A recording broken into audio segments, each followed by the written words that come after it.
Hola amigos, ¿qué tal? ¿Cómo estáis? Muy bien, muy bien. Es maravilla, súper Siempre contentos, empezamos muy súper animados. enérgicamente. Sí, y a partir de ahí vamos perdiendo. Sí. Oye, esto es un programa muy positivo. ¿Ah, sí? Sonreír. Hay que sonreír. Muy bien, pues nada, seguimos con Red de Redes. Redes. Y sabéis que es un programa que nos encanta, la verdad es que Sí. cada uno viene por un motivo. Antonio María A comer. viene Vengo para a comer comer. porque Yo venía por veros, de Comemos. verdad. Pachi viene para vernos y yo vengo porque me gusta la fama. Bien, entonces, bienvenidos a este programa. Se equivoca de sitio.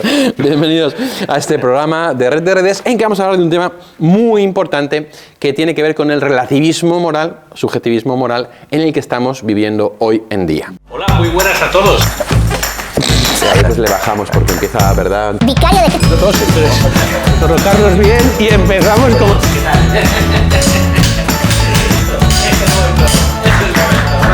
favor, acuso a muchos veterinarios que no son veterinarios.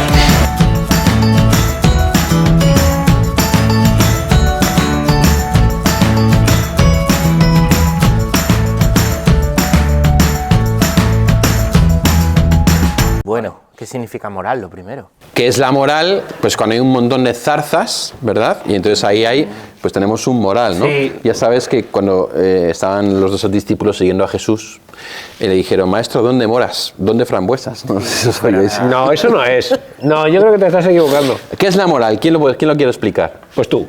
No, yo ya estoy en el centro. Claro, bueno, la moral es todo lo que rige nuestras acciones, ¿vale? Hacia el bien o hacia el mal. Entonces el estudio de todo esto y el poder evaluar todo esto, pues lo hacemos desde la moral. Muy bien. ¿Y la moral de dónde brota? De la revelación. Efectivamente. Es decir, Jesucristo nos ha revelado quién es Dios, quién es el hombre y cuál es la vocación del hombre. Estas tres cosas, que es súper importante. Su misión, la llamada, lo que tiene que realizar en el mundo. La vocación es eso. Eso es, justo. Sí, es lo que estaba diciendo. No sé para qué. Buah, por decir algo. Es que Antonio María no sabe. Toma, anda. Trae, gracias. Bebe y calla. Feliz año. Oye, feliz ya me muero. Bueno, bien. Entonces es eso, ¿no? Dios aquí está revelado quién es Dios, quién es el hombre y la vocación del hombre, qué es lo que debe hacer el hombre. Entonces la vocación del hombre implica un montón de cosas. Obviamente desde la vocación cura, monja, no sé qué, la vocación a la bienaventuranza eterna, la vocación al cielo y la vocación también en la vida moral, ¿vale? Es decir, de qué manera la verdad sobre el hombre ilumina cómo debe comportarse, ¿no? Amaos unos a otros como yo os he amado, no matarás, no robarás, etc, etc, etc, etc. Y entonces... Eso era una broma. ¿Podéis reíros un momento? Gracias. Sí. Bueno, como iba diciendo, entonces, la moral se ha ido desarrollando porque en la historia se han ido dando nuevas situaciones. Por ejemplo, cuando se conquista América, se plantea la moral con respecto a los indios y esto hace que se replantee la moral respecto de la esclavitud, por ejemplo, que acaba siendo abolida, ¿no? Por poner un ejemplo. Es decir, nuevas situaciones generan nuevos conflictos que la Iglesia desde la revelación ilumina, ¿vale? Esto es muy importante. Esto es la moral. ¿Tú estás de acuerdo con la definición Totalmente. de moral? Sí, me ha gustado. ¿Te gusta? Vale, Sí. bien. Vas bien. ¿Voy bien? Vale, gracias. Es que sin ellos no sé dónde Sí, iría. va bien, va bien. Necesita mucho refuerzo el pobre. Sí, no, refuerzo positivo. Entonces, desde aquí, ¿qué es la cuestión? La cuestión es que los católicos creemos en la ley natural. ¿Qué es la ley natural? La ley natural es la especie de manera de comportarse las cosas para los fines que están creadas, que va inmersa en cada una por Dios desde la creación. ¿Y dónde está la ley moral? La ley natural ¿Dónde está la ley Está natural? en nosotros, es una ley innata. está en el ser humano reflejada en la conciencia.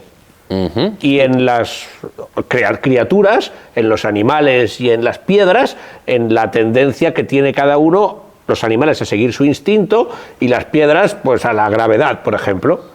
Y todos tenemos que comportarnos adecuadamente con esa ley natural que todos tenemos impresa, pero que hay gente que niega, que dice que no existe. Y que en el ser humano esa ley natural es una ley moral.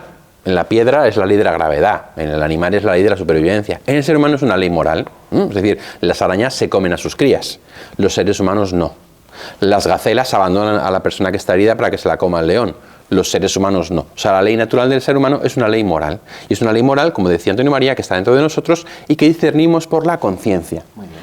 Que el Vaticano II define muy bien como el sagrario más íntimo del ser humano, donde escucha una voz que le dice, haz esto, evita aquello, dice literalmente el Vaticano II. A mí esa definición me gusta mucho, porque si dices agrario, Está hablando de la presencia de Dios. Eso es. Y de hecho es la voz de Dios en el corazón del hombre, incluso no creyente, incluso ateo. Y dice San Agustín que como algunas personas duermen su conciencia para no escucharlas, o a base de repetir actos contra ella les cambia interiormente, Dios tuvo que escribir en piedras lo que el hombre no leía en su corazón. Exacto. Y eso son las tablas de la ley, que son unas pautas de comportamiento moral. Ahí está. Los seres humanos, si no hubiera habido pecado original, tendríamos con una claridad meridiana la consciencia de lo que está bien y de lo que está mal. Pero como el pecado ha emborronado todo, eso ha hecho que la ley natural, que está en el corazón, se desdibuje. Y eso se ve, por ejemplo, en la Biblia, como de un modo simbólico hablan, pues como de repente surge la poligamia, como surge, por ejemplo, el repudio, como surge un montón de cosas que no estaban en el plano original de Dios, etcétera, ¿no? Entonces, la ley moral se desdibuja y entonces se pierde, por así decir, ¿no? A lo más que se llega es un poco la regla de oro, ¿no? No hagas a otro lo que a ti no te agrada, que está muy bien, ¿eh? Pero que es verdad que es como un texto como muy rural, muy rudimentario, ¿no? O sea, y en ese sentido, no sé por qué... Eso es lo que yo no entiendo, porque siempre que no sabemos dónde tirarle la piedra a alguien, decimos, ¡hala, al campo! Es que yo cuando pienso en rudimentario pienso en Antonio María. Pero no tiene la culpa del campo, la culpa la tendré yo. Es que rural empieza por ru como rudimentario. Eres y como rugby. Un rudimento de la sociedad. Bien, entonces, se rudimenta eso, y al rudimentarse, entonces Dios tiene que hacer una revelación. ¿Y cuál es la revelación? Como ha dicho él, el Sinaí, donde el Señor... Antonio María, toma. Venga, gracias. Casi se te pasa, toma. Es que siempre se meten conmigo y con mi pueblo. No estoy dispuesto a tolerar agresiones rurales. Bien, y en el Sinaí, que era un pueblo... Ya estamos otra vez. Era una montaña. España vaciada. Deja de hacer ruido que se cuelga por el micrófono y luego el hombre se enfaada. Ese que está detrás de las ¿No cámaras. os dais cuenta que la gente pierde el hilo? ¿Que se dice? No lo pierde. La gente descansa. No lo pierde. Descansa. Hay gente Claro, que coge el la hilo. gente ahora se está riendo Ahora coge de lo el que hilo. estamos haciendo y entonces luego ya, ¿por dónde íbamos? Y ya Claro. está, ¿entiendes? Porque si no se quedan dormidos. Nos van a echar. Si no estarían durmiendo. Entonces, dicho esto, la conciencia, la ley natural, se pierde por el pecado y Dios tiene que revelarla de un modo explícito en el Sinaí a Moisés a través de las tablas de piedra, como ha dicho Antonio María, en el que explicita los 10 mandamientos, que es explicitados casi todos de forma negativa, cómo hay que comportarse. Y eso ha sido como un camino que ha hecho que se vaya abriendo poco a poco la conciencia hasta que llega a Cristo, que revela la plenitud definitiva, ¿no? Que es amaos unos a otros como yo os he amado. Un amor que no es un sentimentalismo como pensamos en el siglo XXI, sino que es un amor que hace, un amor que obra, ¿no? La palabra griega es agapé, que es un amor desinteresado, total y entregado, conforme a la verdad, ¿vale? Y entonces desde ahí surge la plenitud de la moral, y San Ireneo, recogiendo la idea que dice San Agustín, dice: lo que el Señor escribió en tablas de piedra, el Espíritu Santo lo ha escrito en las tablas de carne del corazón del creyente. Entonces el creyente tiene que ir conformando su conciencia con la moral revelada por la Iglesia. Entonces cuando hablamos de la conciencia, no hablamos de que cada uno haga lo que le dé la gana, sino de formar la conciencia para adecuarla a la ley moral y así poder acertar en la vida. Desde ahí no sé si, Pachi, tú podrías hablarnos un poco de eso de obrar en conciencia, la conciencia, todo eso que se dice de objeción de conciencia o ese tipo de cosas. Bueno, sí que podría. Entonces lo que nos ha dicho Jesús es que Dios ha puesto en nosotros, ¿vale?, esa conciencia a través de la cual Él se revela, se manifiesta, pero como estamos heridos por el pecado, necesitamos formarla. ¿Y cómo? Pues a través del conocimiento de la revelación de Dios. Por eso es tan importante proclamar el querigma y anunciar a Jesucristo, muerto y vivo, resucitado por ti, no solo para dar un sentido a la vida, ¿no?, sino en ese sentido de la vida también das un sentido a tu obrar, de manera que tú empiezas a vivir, a llevar tus acciones por un camino, ¿vale?, que es el camino para el cual estás hecho, ¿eh? Un camino estrecho, pero que lleva a la vida. Un camino que a lo mejor no te es el camino más cómodo, cuando dice el Evangelio lo de ama a tu prójimo o ama a tu enemigo, ¿eh?, pues no es desde luego el camino fácil, ¿vale?, pero sí es un camino seguro, ¿no? Totalmente. Por eso necesitamos conocer a Dios, lo que Dios ha revelado, y tener trato, intimidad con Cristo, porque el trato, la intimidad con Cristo, el trato con Jesús, el conocer a Jesús, ¿vale?, es una luz para nuestro obrar, ¿vale?, conocer la palabra de Dios, conocer el magisterio, compartir la fe en comunidad, ¿vale?, se convierte en una ayuda, en un faro que me hace ir adelante, pues, por este camino y tener claro a dónde voy, por dónde ir, y me ayuda a mi discernimiento, ¿vale? En esto yo leía a Kiko Argüello, ¿no? En un libro suyo dice: ¿quién es cristiano? Cristiano es el que tiene discernimiento. ¿Y qué es el discernimiento? Bueno, el discernimiento pues sería esto, conocer a Dios y conocer qué quiere Dios y obrar acorde a lo que Dios quiere en la vida, ¿no? Dios, ¿qué quiere Dios de ti? Que te salves, que vivas, ¿vale? Pues de qué manera concreta, según tu estado de vida. Para esto es muy útil también la lectura de la vida de los santos, que muchas veces sirve como ejemplo de qué han hecho en la situación que tenemos en este momento, y la guía espiritual, normalmente de un sacerdote. Es decir, uno normalmente no es buen juez en causa propia. Es decir, cuando uno se mira a sí mismo, se puede autoengañar creyendo que lo que ha pensado es lo mejor. Pero para discernir la voluntad de Dios en nuestra vida, lo que pedimos en el Padre Nuestro, nos puede ayudar mucho el consejo de un sacerdote que nos conozca y que, viendo nuestras posibilidades, lo que Dios nos ha ido pidiendo en la vida y nuestra situación actual, nos dé una iluminación de la conciencia para saber si eso que estamos haciendo es correcto o debería variarse o directamente no hacerse. Exacto.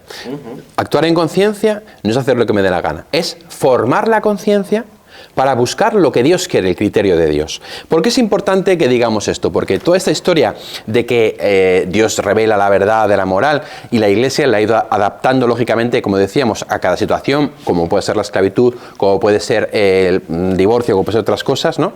Esto entra en crisis, que es en el siglo XVIII, en el llamado siglo de la Ilustración, que realmente fue más oscuro que luminoso, pero bueno, se dice, no, esto es el oscurantismo de la Iglesia, que con su moral quiere oprimir y dominar a la gente.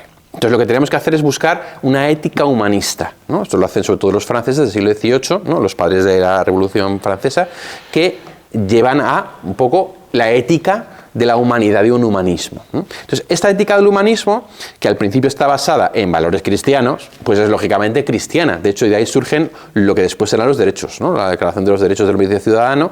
La ética, por tanto, de la Revolución Francesa, de la Ilustración, es una ética con valores cristianos, pero luego poco a poco se va separando del cristianismo y sigue su propia deriva, porque al final se convierte en un consenso.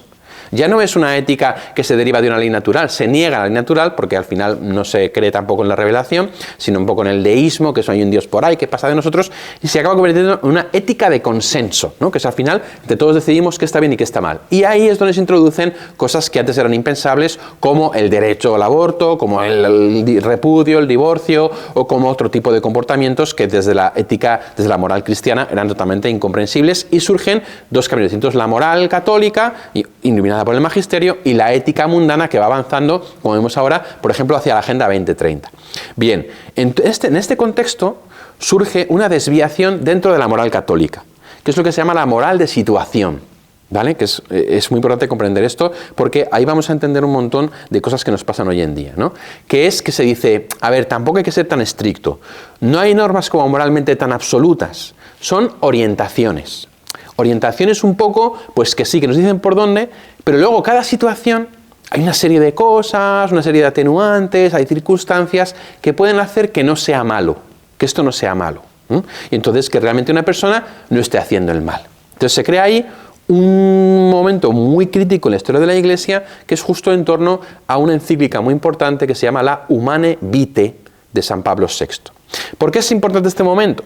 Porque en este momento es un momento en el que decíamos, la ética del mundo va por su lado, la moral católica va fiel, y entonces surge un tema que nunca se había planteado, que es, oye, se han surgido nuevos métodos anticonceptivos como es el preservativo, o como es otros, entonces, ¿qué dice la Iglesia sobre esto, ¿no?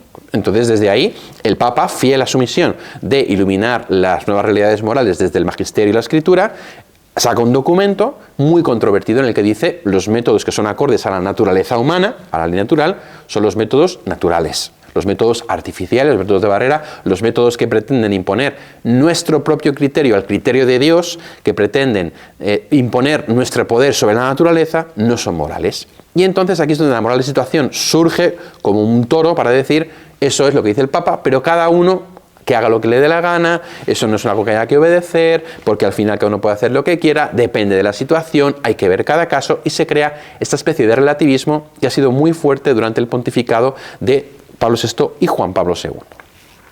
Esto estamos de acuerdo, ¿no? Estamos de acuerdo. Entonces, ¿cómo se sale de la moral de situación? Con un documento, se llama Veritatis Splendor, el esplendor de la verdad, que dice, hay actos intrínsecamente malos. O sea, hay actos que ninguna intención puede hacer buenos. Hay actos que ninguna ignorancia puede hacer buenos. Y esos actos están ahí y son malos. Y también hay actos que son intrínsecamente desordenados.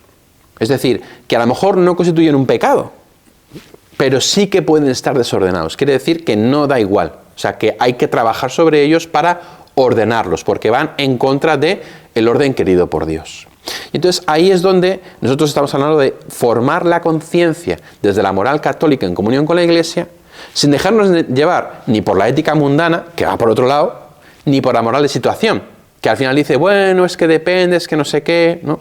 Porque este divorcio, perdona, un segundo, entre fe y vida, que se dio en el siglo XVIII, XIX, XX, estamos llamados a integrarlo otra vez. No puede estar mi fe por un lado y mi vida por otro. Es que mi fe ilumina mi vida, y mi vida, muchas veces, la moral que Dios me pide que viva, está por encima de mis fuerzas o de mis criterios. Y necesito una conversión de mi conciencia. Y aunque es cierto que atenuantes existen, porque el miedo es un atenuante, la ignorancia es un atenuante, no llegan a cambiar el objeto de lo bueno y lo malo. Lo disminuyen, pero no lo cambian. Y sobre todo, lo que no lo cambia, lo que no hace una cosa mala que esté bien o una cosa buena que esté mal, es lo que piense la gente. Por eso, no se te olvide, tu opinión da igual. Es importante lo de los atenuantes, ¿no? Porque los atenuantes, por aclarar un poquito, lo que pueden restar es la culpa, la responsabilidad, pero no que el acto deje de ser malo. Un acto es intrínsecamente malo cuando el objeto, lo que busca, el desarrollo y el fin lo son, ¿vale? Entonces el atenuante resta tu responsabilidad, la culpa, puede ser el desconocimiento, el miedo, pero el acto en sí, la acción, es mala. ¿Por qué? Porque eso está fuera, no está en tu subjetividad, dependiendo de lo que tú pienses, ¿no? Porque tú no eres Dios, ¿vale? Dios nos ha creado para ser felices. Y como quiere que seamos felices, nos ha dado unas instrucciones para poder ser felices, que podemos obedecer o desobedecer. Entonces, después de 40 años de vida y 15 años de cura, me he dado cuenta de una cosa muy importante, chicos. Que ya eres viejo. No. Que el mal es malo. No es ninguna tontería. O sea, el mal daña. Es malo. O sea, aunque tú lo hagas con buena intención, aunque tú no sepas que es malo, aunque tú incluso creas que es bueno, es malo. O sea, cuando, por ejemplo, un terrorista se suicida y mata a 50 personas, él lo hará con buena intención y pensará que va a tener no sé cuántas vírgenes en el cielo.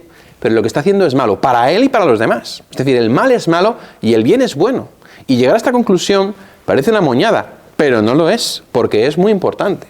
Porque Dios nos quiere felices y por eso nos ha orientado. Esto lo voy a poner con un ejemplo que a mí me gusta mucho, ¿no? Imagínate que un padre va con su hijo y llegan a un cruce de caminos. Y el padre le dice al hijo, puedes coger el camino que quieras. Yo le preguntaba a una persona, ¿el hijo es libre? Y me decía, hombre, pues claro que sí. Digo, vale, ahora imagínate la misma situación, pero que el padre le dice, puedes coger el camino que quieras, pero el camino de la derecha ya un precipicio con cocodrilos y el de la izquierda da una pradera con un bar. Pero puedes elegir el camino que quieras. Le pregunté, ¿el hijo es libre?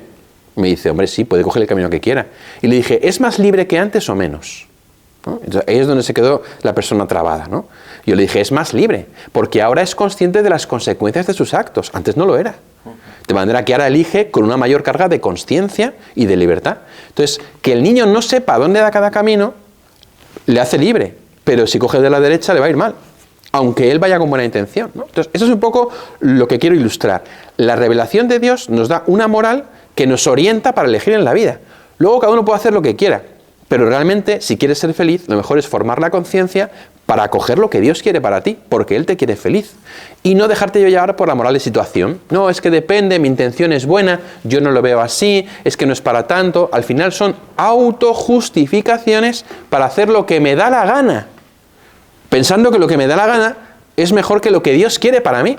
Y eso que estás diciendo, fíjate, lo que estás diciendo es que es al revés, cuando se nos decía, ¿no?, el oscurantismo de la Iglesia, que lo que quiere es esclavizarte y tal, precisamente formar la conciencia y el Evangelio lo que hace es liberarte. Y creo que esto es muy importante, ¿no?, porque a veces pensamos que el cristianismo va de buenos y malos, de ser bueno o de ser malo.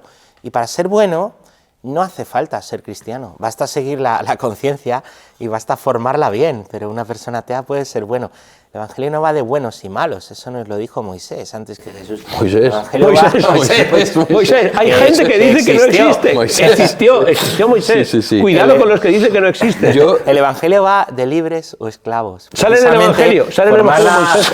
Escucha, formar la conciencia lo que es para ser libre. Entonces, siendo libre, conociendo bien los caminos, el de los cocodrilos o el otro, tú podrás obrar mejor el bien, porque Cristo ha venido a hacernos libres. La verdad os hará libres, ¿no? No veo fallos en tu lógica. No hay lógica en tus fallas. Yo quiero recomendar un santo. Venga, recomienda un santo. María, tengo muchas ganas. interrumpes. No, porque ya es hora. Es la hora de recomendar a San Pío X. No, que quiero San Chinarro. Qué santazo, ¿eh? Yo recomiendo que os leáis la parte de la biografía, toda entera es inmensa, pero todo el tiempo de su juventud, de su catequesis, de cómo ayudaba en la parroquia, de su sacerdocio, brutal. O sea, una persona que no se dejó llevar por la situación de cada momento, sino que fue fiel a la voluntad de Dios hasta ser el Papa de la comunión de los niños, que comulgamos diariamente gracias a él. Pero el santo de la conciencia es San John Henry Newman, que fue un converso del anglicanismo al catolicismo y que fue quien teológicamente ha hecho la mayor aportación sobre el tema de la conciencia. Por eso yo os recomiendo un libro suyo, Cartas al Duque de Norfolk, unas cartas obviamente en las que él desarrolla todo el tema de la conciencia, de San John Henry Newman, Cartas al Duque de Norfolk. Película. Ayer vi La Sociedad de la Nieve, me gustó, aunque pasa seguro a muchos que la habéis visto, ¿no? Se echa un poco de menos que la fe de algunos de los personajes la desarrollen un poquito más, pero sí que tiene y habla de las implicaciones morales y de la moral de una manera muy interesante. Pues muchas gracias, Pachi, gracias, Antonio María. Gracias a ti. Estoy moralmente de acuerdo con vosotros. Y yo conforme con tu situación. Y yo os informe. Venga, adelante. No veo problema. Muy bien. Ale, Venga, ánimo. Hasta luego. Adiós.